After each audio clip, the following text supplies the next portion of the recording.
My name is Alan Murray. I'm a reporter with the Wall Street Journal, and I'm here to moderate a discussion on the Tax Reform Act of 1986, which I understand the President will sign on this Wednesday. The discussion is sponsored, as you know, by the National Economists Club Educational Foundation. We have here two very highly qualified economists to discuss this topic. On my right is Henry Aaron, a senior fellow at the Brookings Institute and a professor at the University of Maryland who's written a great deal on the subject of taxes. On my left, Eugene Steurle, who is a resident fellow at the American Enterprise Institute, where he also serves as Director of Research in Finance and Taxation. And he was one of the principal authors of the plan that originally came out of the Treasury Department in November 1984. Both panelists have done extensive research in the field of taxation. I think both of these distinguished gentlemen would agree with me that what's happened here over the last couple of years has been a very astonishing achievement. There have been a lot of tax bills. In fact, there's been one tax bill every 16, 18 months since the income tax was started back in 1913. And a good many of those have probably carried the name of reform. But I don't think any of them have been quite like this. The general tendency has been to provide more and more targeted tax preferences to relatively small groups of taxpayers over the entire 73-year history of the code. Tax breaks have become sort of the currency of Congress.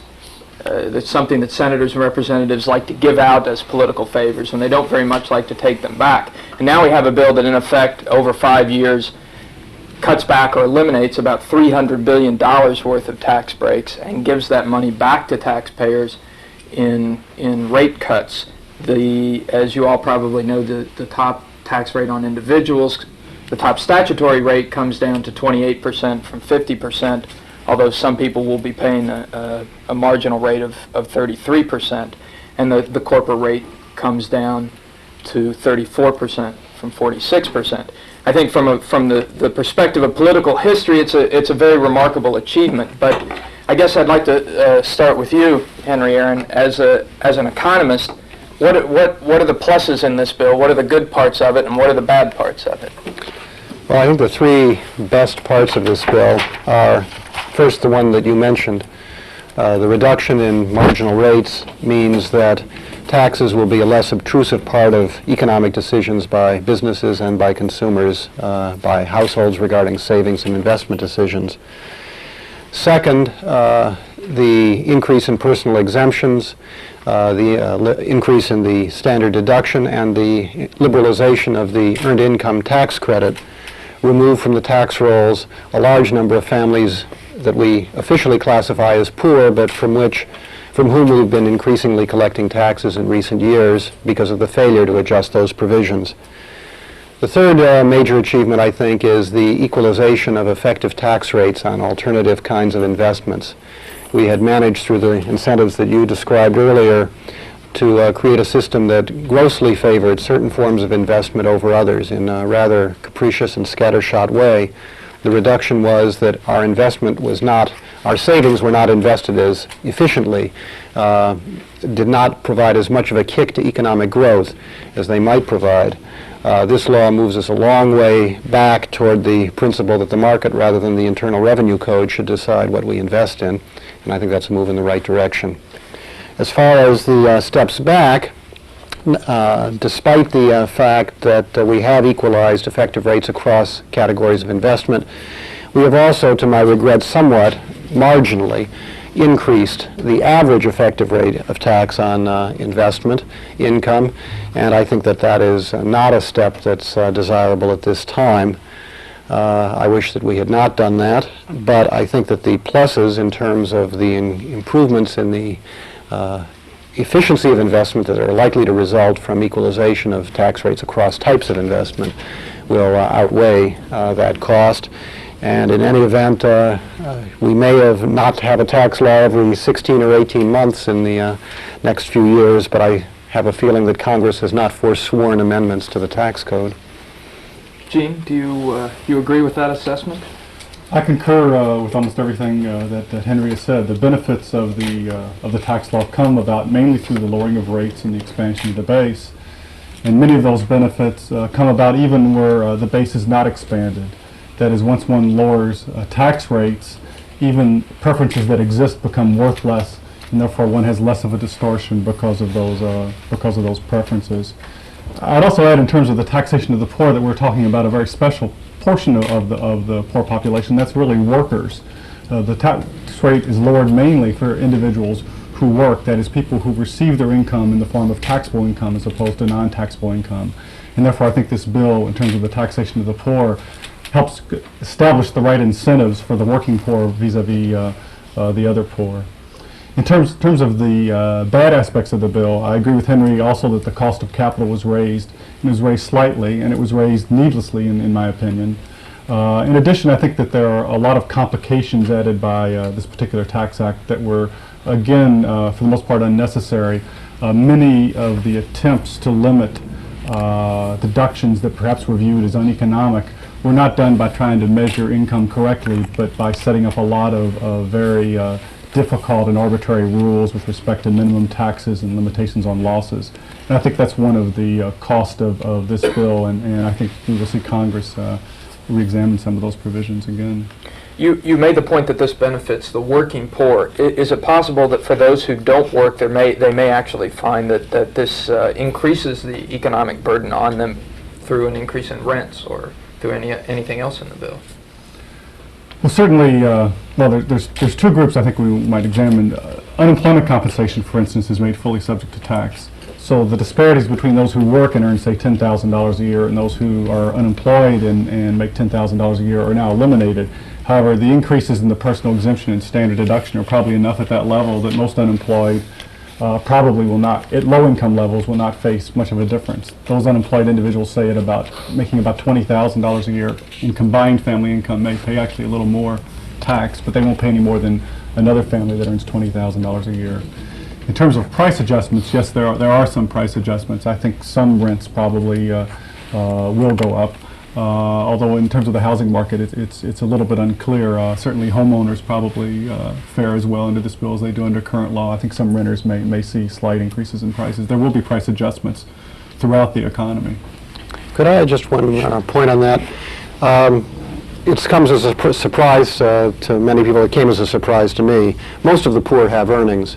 Many of the poor work full-time year-round. They're poor because of family circumstances. They have too many children, whatever, but their incomes are inadequate. So these reductions in taxes are of major benefit, I believe, to probably a majority of the people we officially count as poor. You raised the point about possible effects, adverse effects on the poor through increases in housing prices.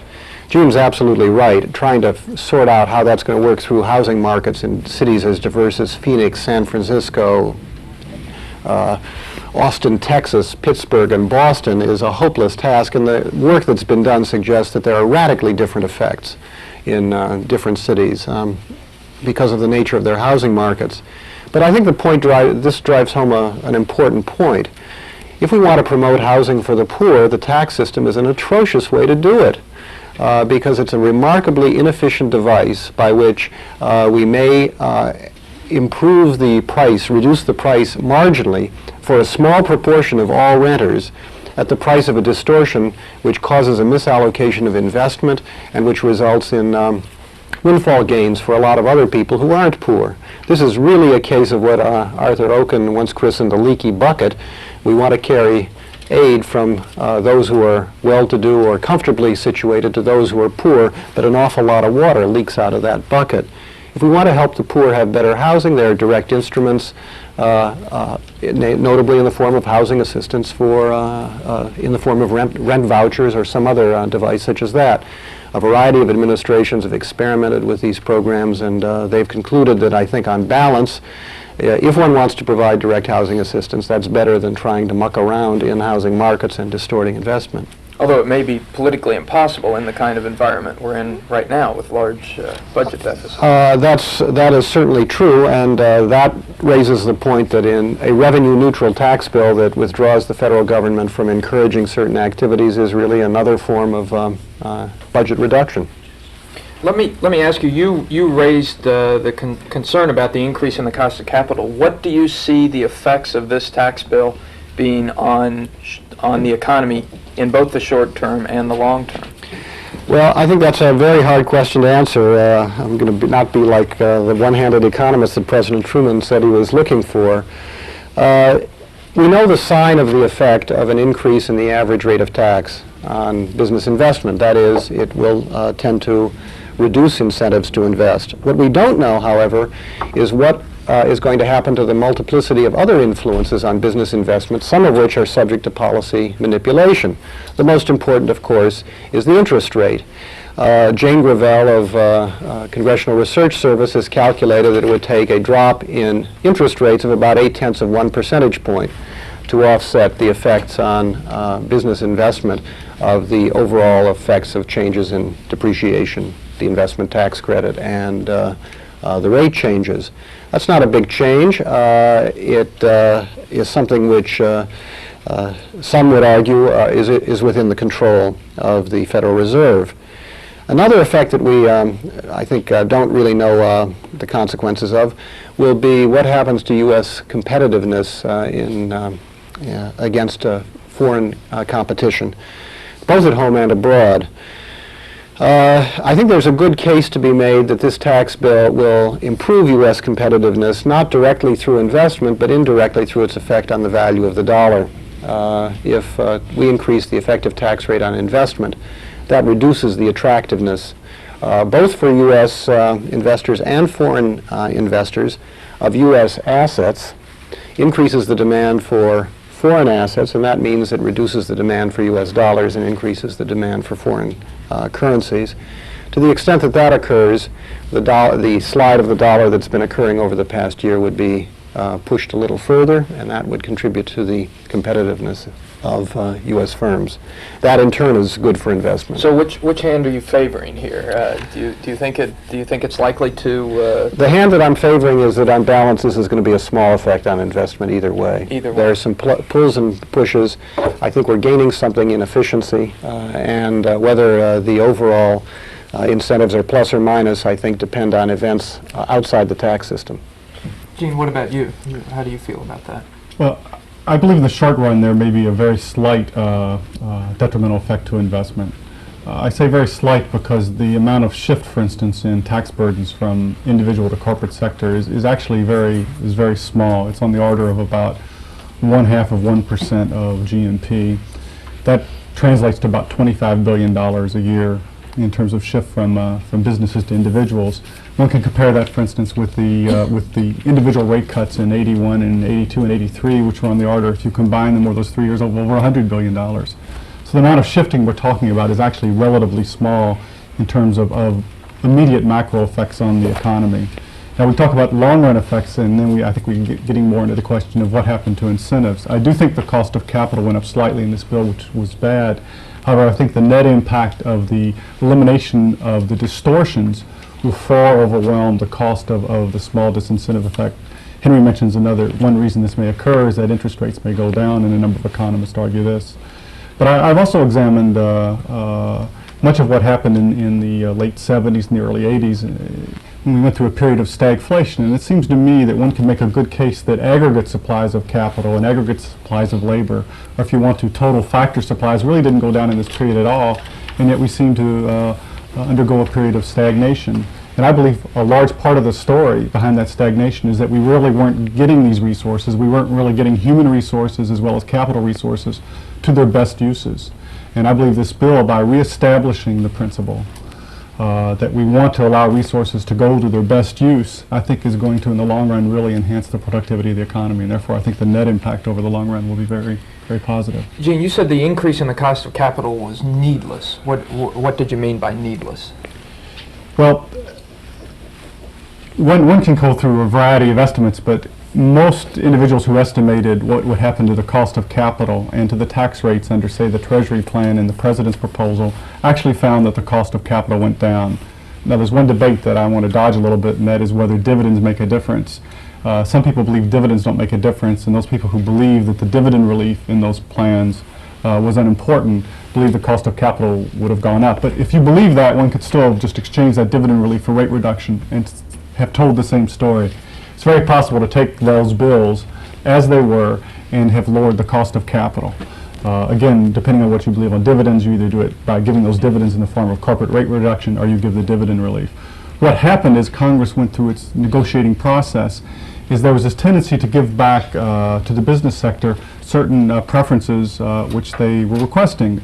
All of those preferences were in the form generally of acceleration of deductions. Well, acceleration of deductions, to make a long story short, is like getting a loan from the government.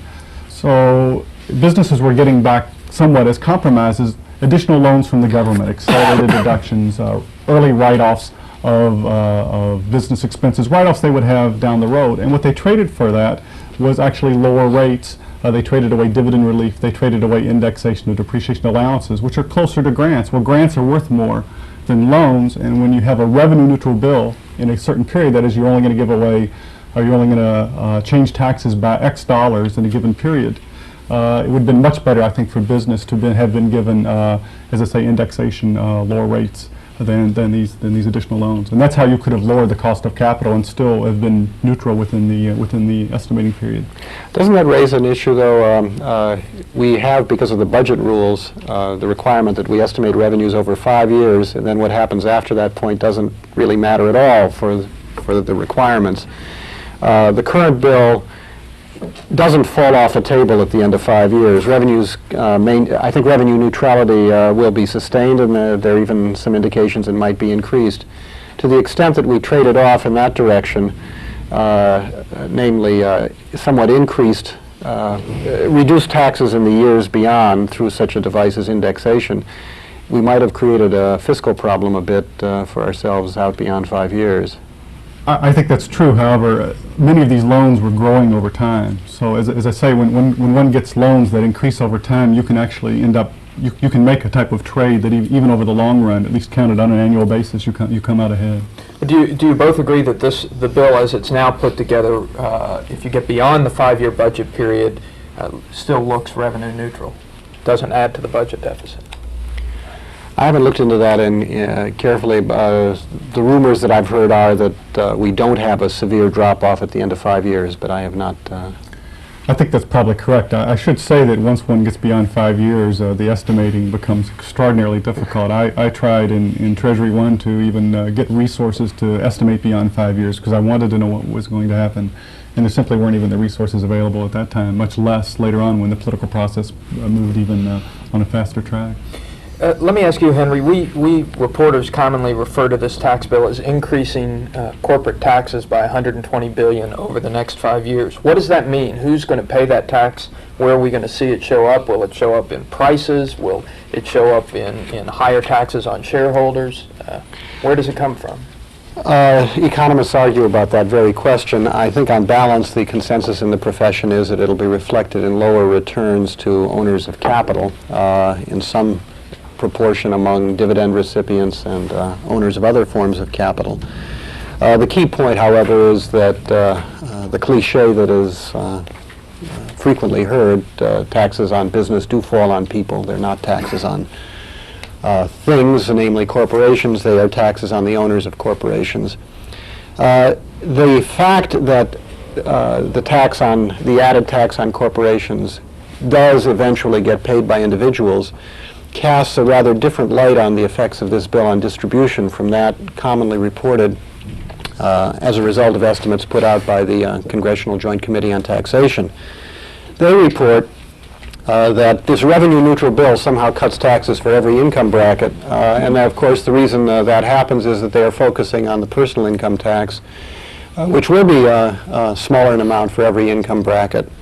If one imputes the value of increased corporate taxes to owners of capital, however, then a different story emerges. This is a mildly progressive tax bill in its distributional effects. It does indeed reduce taxes for the bottom income cohorts if you split the income distribution into deciles for the bottom 5 deciles. And it slightly raises taxes for the top 5 deciles, again because of the corporation income tax. So I think in order to understand the distributional effects of this bill, it's important not to forget about that $120 billion. Gene, would you agree with that analysis that even though this has less progressive rates, it's a more progressive system and increases the share of taxes paid by the people in the upper half of the income distribution? I've seen two different estimates, and they come out basically about the same. One estimate, which I believe Henry has done, shows a mild increase in progressivity. Another estimate that I've seen shows roughly about equal progressivity. Essentially, the drop in the individual rates in many cases compensates for the increase in corporate taxes. Back at the beginning of 1984, when President Reagan first called for this tax reform bill, he said he wanted a proposal from the Treasury Department that simplified the tax system. Is there anything in here that simplifies the tax system? Well, I think you haven't asked me, excuse me, about the complications yet, but in terms of simplifications, I'd say there are three. First, I think that the reduction in tax on the poor will simply get several million people off the tax rolls, and that's a simplification. The increase in the standard deduction will eliminate the need to itemize for a great many people, as will actually a floor on miscellaneous itemized deductions. Although it's complicated for people who get near the floor, for those people who have minor amounts of such expenses, they'll no longer have to even keep track of them. So one will get a fair amount of simplification, probably for about 2/3 of taxpayers. Again, I'm not commenting on the other third of taxpayers, especially those who have business and capital income. But finally, there's a third area of simplification, and it's not simplification in terms of the forms that are filed or in terms of the calculations one has to make when one's paying taxes. But to the extent this bill is successful in evening out tax rates across types of investments, it will be much less important for businessmen or for investors to have to pick for tax reasons where they want to put their money. I think they'll be much more capable of simply putting money in directly in the stock market or putting money directly in the bank and deciding they're going to come out about even without having to go through a lot of complicated maneuvers to manipulate their investment dollars. So I think in that sense they'll have simplification in terms of their behavior, even if when they file their forms they might not get simplification. And now tell us the bad news. Tell us about the complications. Well, I alluded to them a little bit earlier. The use of the minimum tax, the use of limitations on passive losses, the attempt to try to distinguish between different types of interest income in terms of, especially for individuals, whether they can take interest against their investment income, whether they can take interest against their passive losses, whether interest is consumer interest or business interest. Money, for the most part, is fungible. We don't know when we borrow $1 what we're really spending that dollar on. We may borrow $10, we may earn $20, and when we spend $30, it's almost impossible to say that $10 of borrowing went for this particular dollar of expenditure.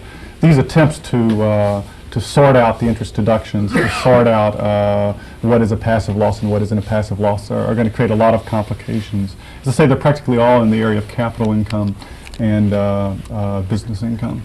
Henry, let me ask you, some of the things that Gene referred to are sort of band-aid approaches to tax reform, things like the passive loss rule, the minimum taxes, and there are a number of other changes in the accounting area, as Gene also mentioned earlier, that are simply shifting money into the present, the taxes into the present that would have paid at some point into the future. Aren't there enough clever lawyers and clever accountants out there to figure out ways to get around all these sort of band-aid approaches? And isn't it possible that 6-7 years down the road that there's going to be a whole new set of ways to avoid taxes? Well, you've put your finger on my major concern about the revenue neutrality of the bill. A lot has been made about whether the revenue estimates were honestly done, and I don't know of anybody who has brought a successful charge or a documented charge that there's bias in those estimates. However, I think one does need to be concerned. It's a vague concern, but nonetheless, I think it's a real one, that, as you say, some very well-trained, very bright, highly paid attorneys and accountants are going to try and find a way through the maze of the minimum tax or the passive loss rules. Of even, I think, greater risk is that in the process of working on those provisions, they will bring to light effects of them on various businesses and individuals that Congress really doesn't like. They will find cases where they don't work right, where hardships result or consequences flow that Congress doesn't want. I'm concerned that Congress then is going to feel a pressure to modify, undo, and in the process lose revenue from changes in those provisions. In some cases, there may be some shin kickers left that they can use to offset revenue losses from such adjustments, but especially if the passive loss provision proves vulnerable, I think it may be difficult to find enough revenue to keep this, keep the thing revenue neutral. I think there's one important potential simplification that Gene didn't mention explicitly, although I know he's written about it.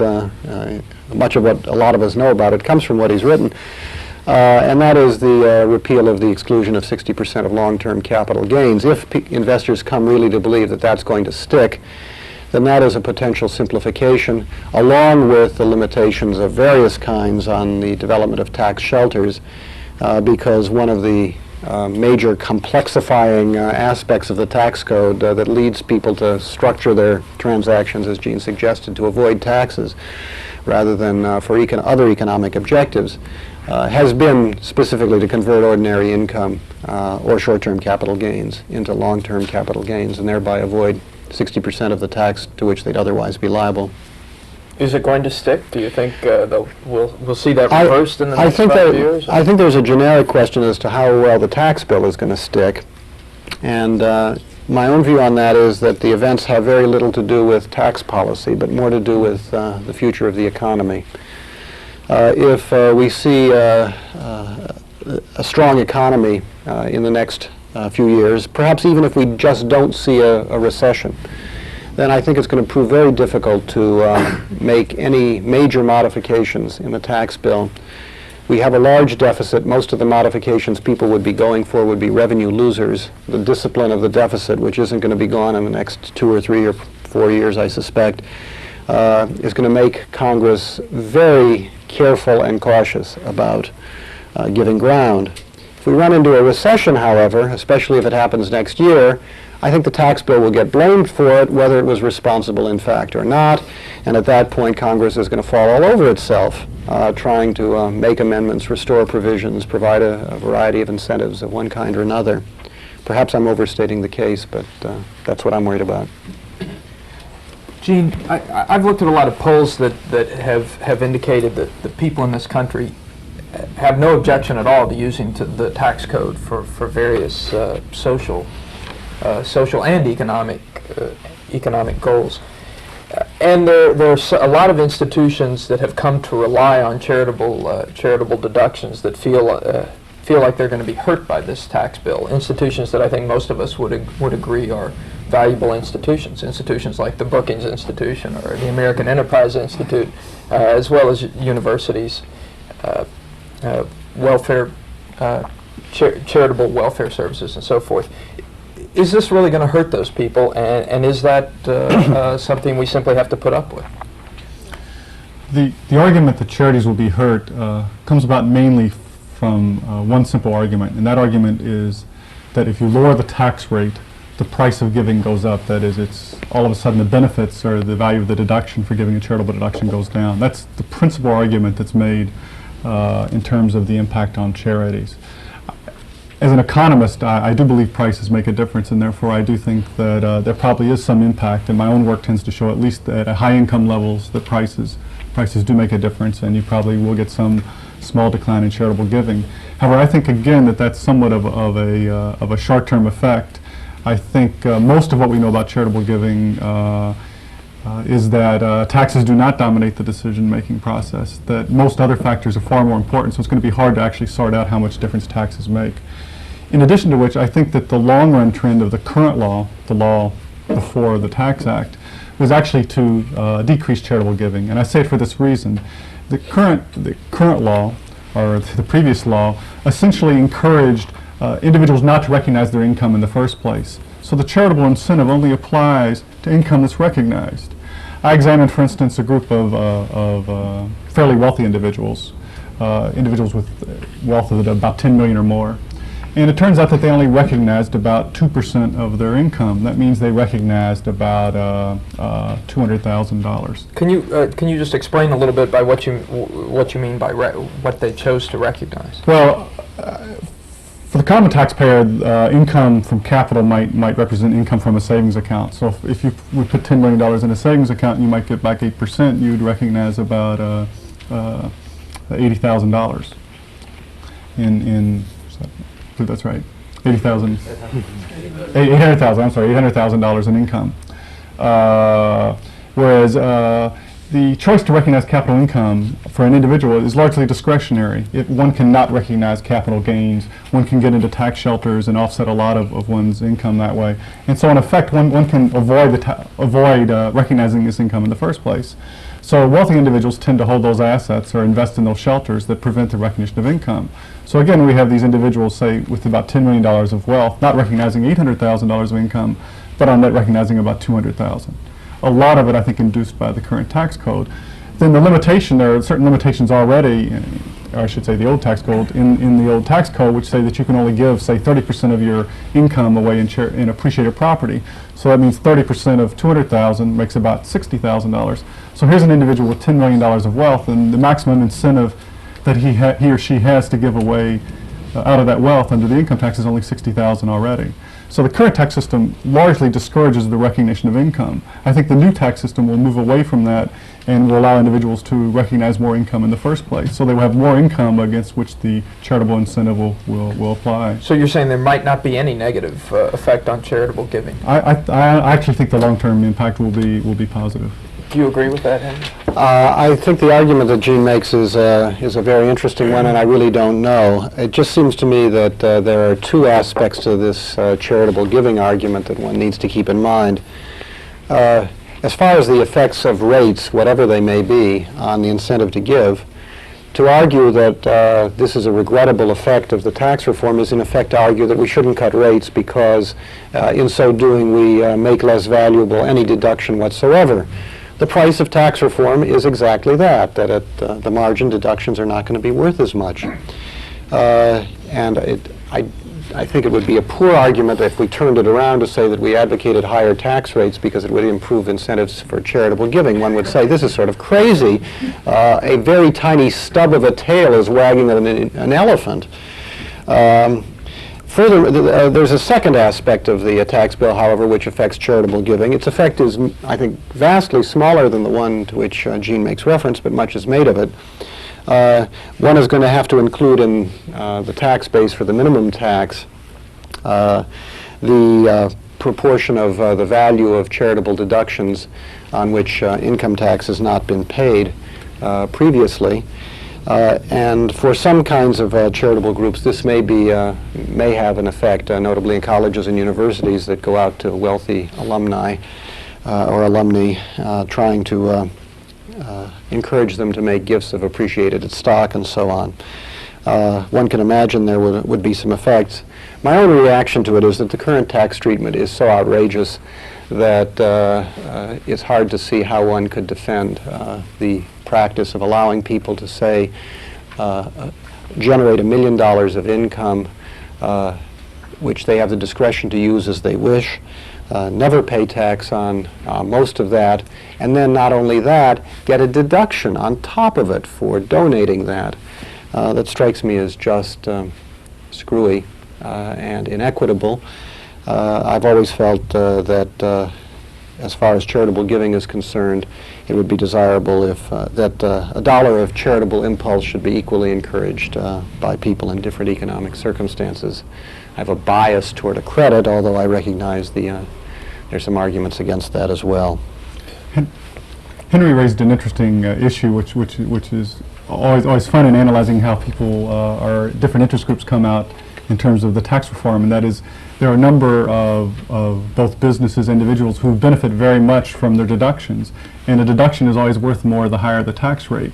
So there were a number of groups in the economy that opposed any attempted tax reform. It wasn't just simply they were going to lose their preference, but they wanted the tax rate to be high. And in fact, if one, as Henry indicates, if one follows this logic to its extreme, they should really argue for even higher rates than we have under the old law, because the higher the rate, the more valuable becomes the deduction. Let me turn to a more fundamental question about tax reform. You've done a great deal of work on looking at consumption taxes. There was a lot of discussion at the Treasury Department about consumption taxes, even in early 1984, saying, should we have some sort of a consumed income tax as the way to go with tax reform?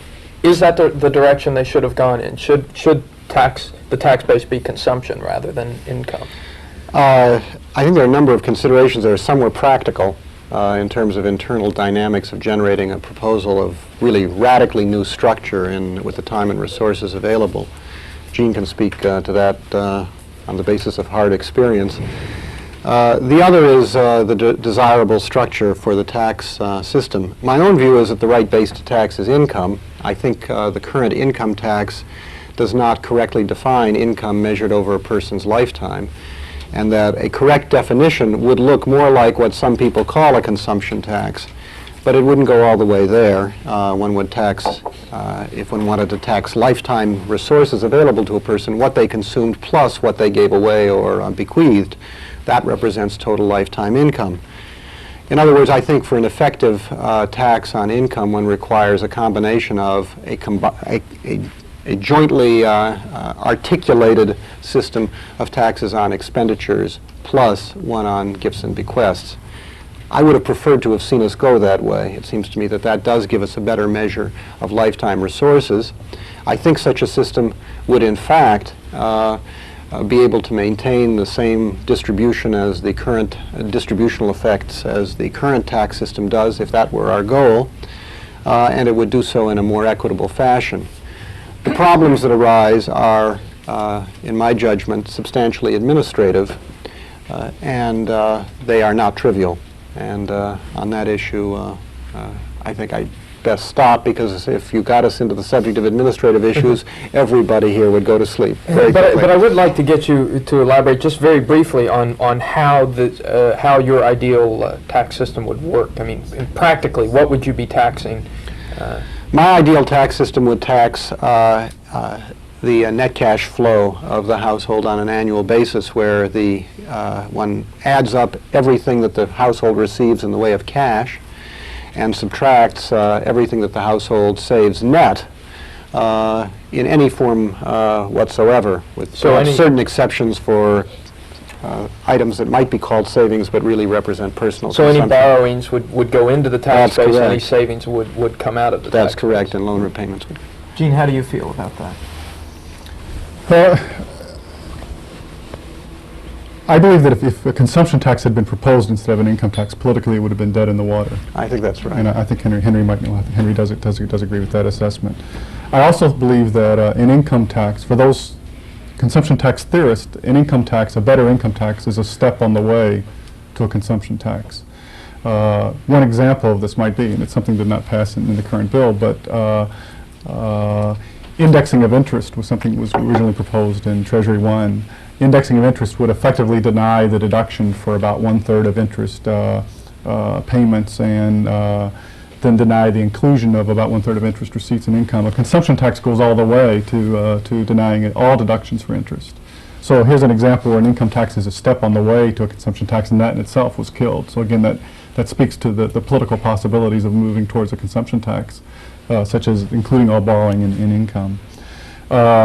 I have no problems theoretically with some of what Henry argues. I think for high-income individuals, however, it would be very difficult to argue that even in the current period, that because high-income individuals do not consume, that they should pay no tax, that they do not have to bear some of the current burden of defense or whatever other expenditure we're really trying to meet on a current basis. I realize that on a long-term present value basis, with the right type of estate tax, you could make an equity argument that they would pay over the long run, but I think that would be very hard to sell, and I think even I would have some difficulty with that. Do you want to respond to that? Do you have problems with the effects on distribution of wealth? I don't think that was the point that Gene made. Gene acknowledged that over the long haul, if one had a reasonably tight estate and gift tax, one would impose on high-income people tax burdens at least as large, I would think probably larger, than those generated under the current income tax.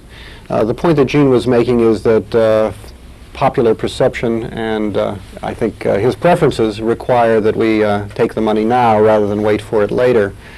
That's a matter of taste. I'm concerned about the fact that very large accumulations of capital through a variety of mechanisms have succeeded substantially in escaping tax through not just a single lifetime but more than one. There have been some costs to tax avoidance, to be sure. Tax sheltered assets may not yield as much as fully taxable ones. Nonetheless, the tax burden has been light, and I would like to see, so the argument I would make on behalf of this approach is really the mirror image of the one that Gene makes against it.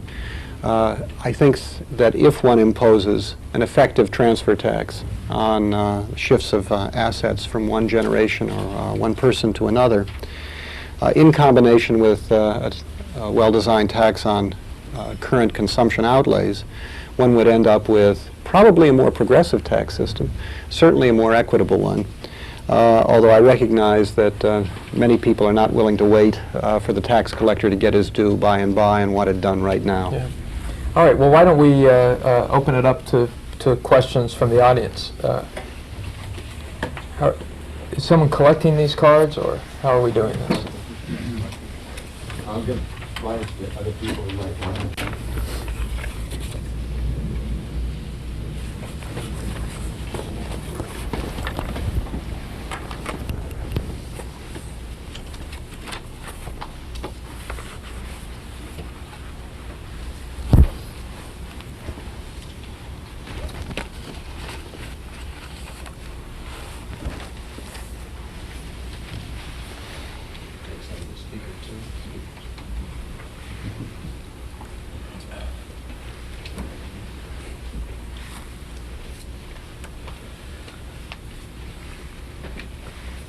Any more questions here?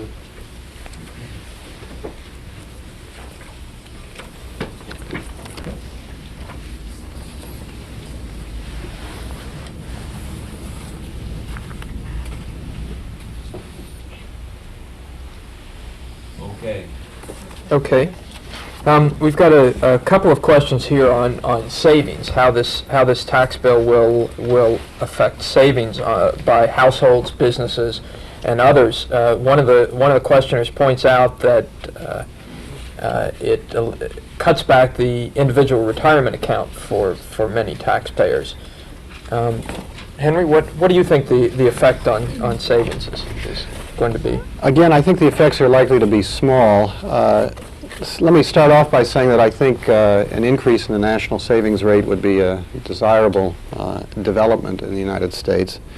Our net savings nationally is really among the lowest in the world. The principal reason, however, is because of the federal government deficit, which eats up about a third to a half of private net saving in the United States. The evidence we have on the effects of taxes on saving give one pause about any major effects. Private household saving right now in the United States is in the vicinity, somewhere between 2 and 3% of gross national product, about 5% of disposable income, and of course disposable income is only a fraction of GNP. The total private saving in the United States, household plus business saving, has not shown any trend since World War II. It goes up, it goes down from year to year, but there's no trend at all. We've had some major changes in taxes. We've had some major changes in the social insurance system. The private saving rate in the United States just hasn't gone anywhere. Now, it may be that this tax bill is the first one that will have such effects. But remember, we're operating on a very small proportion of GNP, something under 3% of gross national product. So even if you got a major kick, let's say it went up 1 percentage point, which would be way off the charts in terms of anything that one might expect, one would be dealing with a consequence that would be very small in comparison with that of even a modest improvement in the federal budget deficit as far as national savings is concerned. The IRA provisions will make a difference. The tax rate provisions will make a difference. People will get higher real net interest income, net capital income because of the lower tax rates. all of these provisions are going to make a difference. I think they are going to be small effects at the margin, and from a policy standpoint, if the focus of interest is our national savings rate, the effects are marginal. Do you have anything you want to add to that?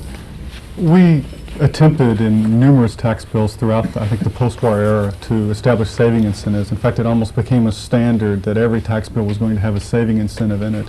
And none of these bills, none of these saving incentives seem to work well at all. Henry mentioned one reason in a rough sense earlier, that when you try to do things in kind of a backdoor, arbitrary manner, you don't really measure total saving.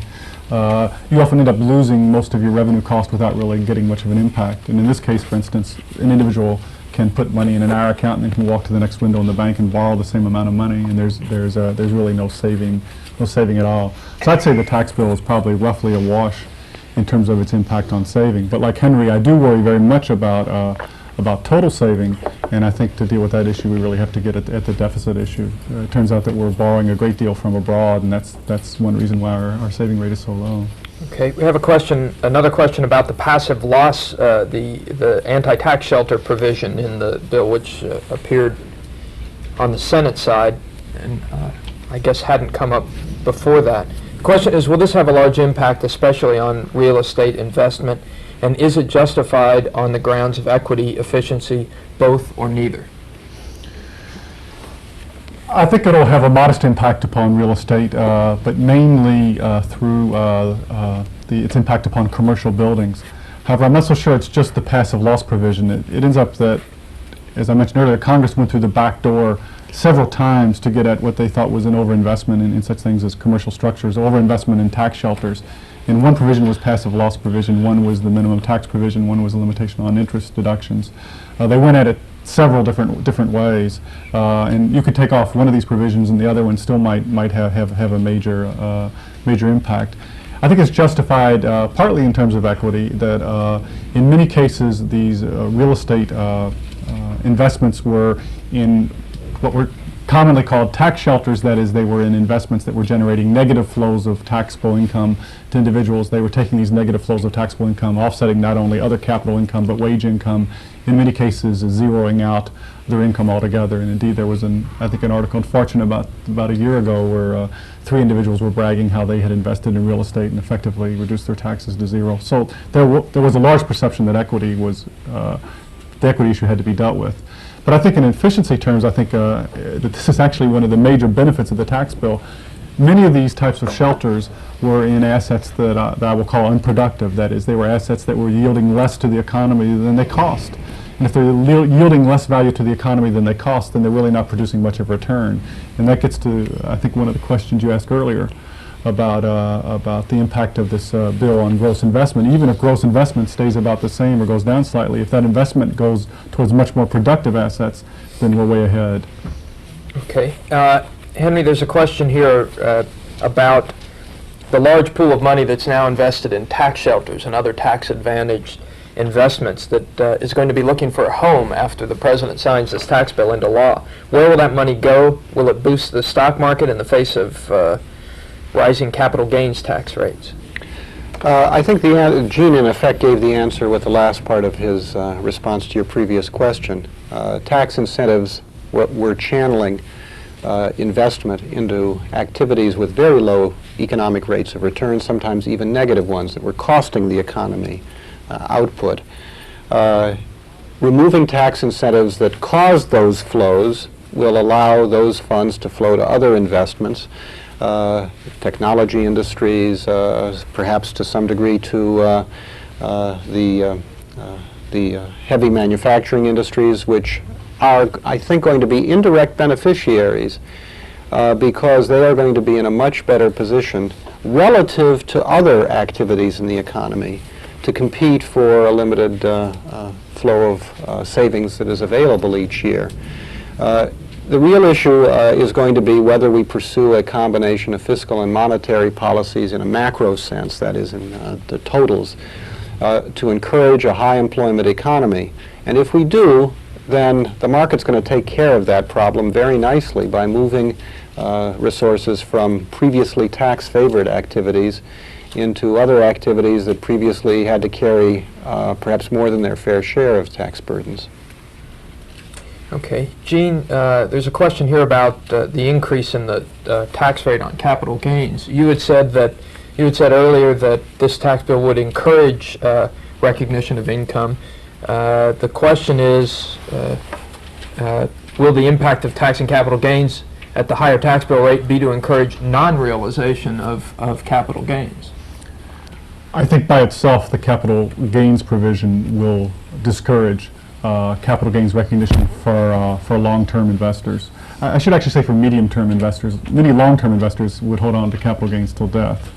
And short-term investors actually face a lower rate, at least those who invest in a period of 6 months to a year, because that rate actually goes down.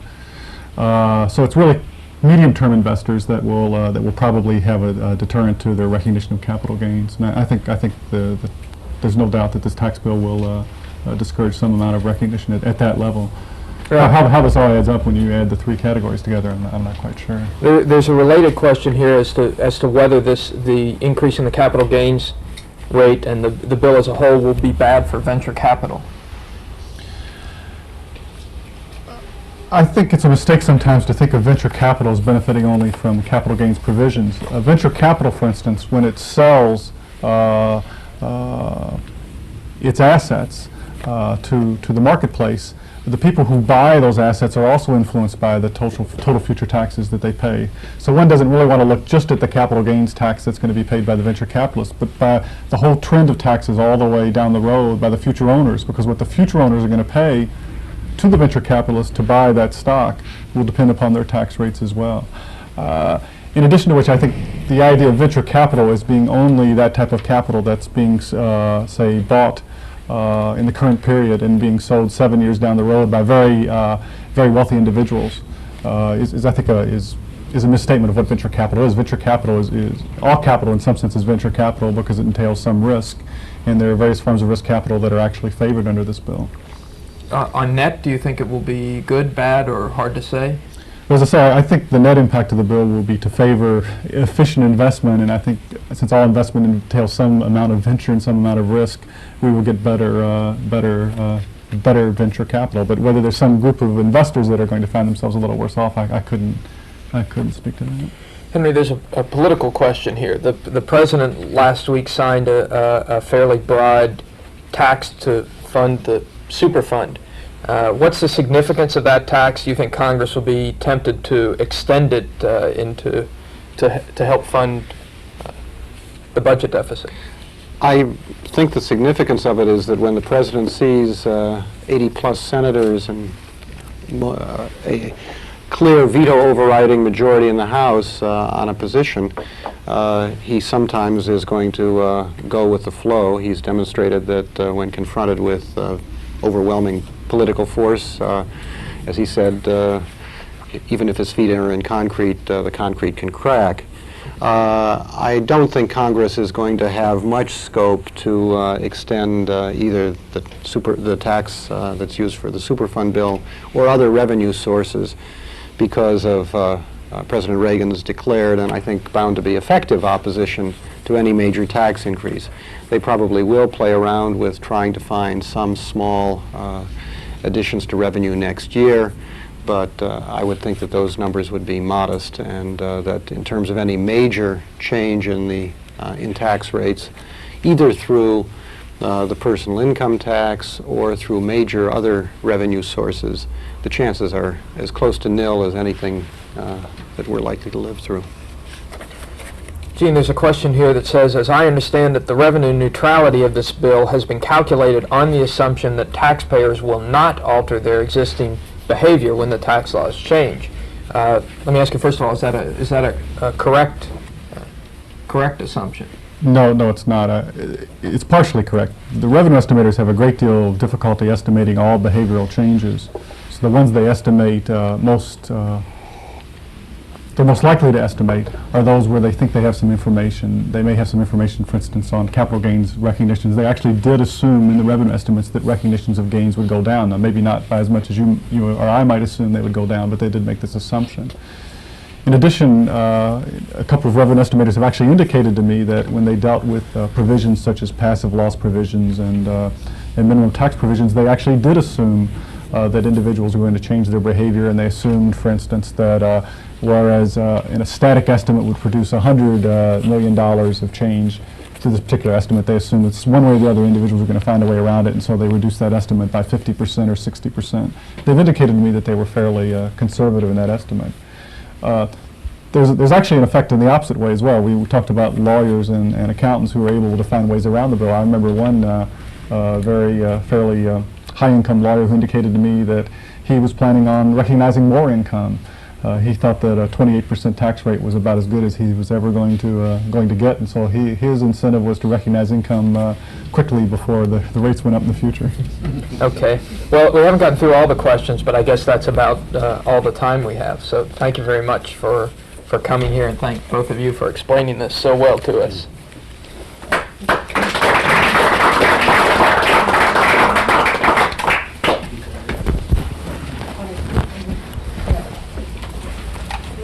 One question, there's some interest back here. The camera's off. There's some interest back here in possibly continuing this discussion. So the two experts are up to that or have time. I've really had a tough time getting a hold of that. When I've talked to a number of people at Treasury who indicate to me that they think that the lower rate by itself is going to probably benefit multinational companies as much as all of the losses that they achieve through other provisions. But I have not seen actually how they have done that balancing. I mean, as you know, there are a lot of new accounting rules with respect to international investment, and I know, for instance, banks are very worried about how some of these accounting rules are going to work. And so I really have a tough time getting an exact... Force some R&D out into the affiliates abroad. Well, again, you get this mixed reaction because you now have this lower rate at home, a 33% rate. If you're in a foreign country that has a 46% rate, you can't use that fully against your domestic tax, so that may push you to bring some back home as well. So it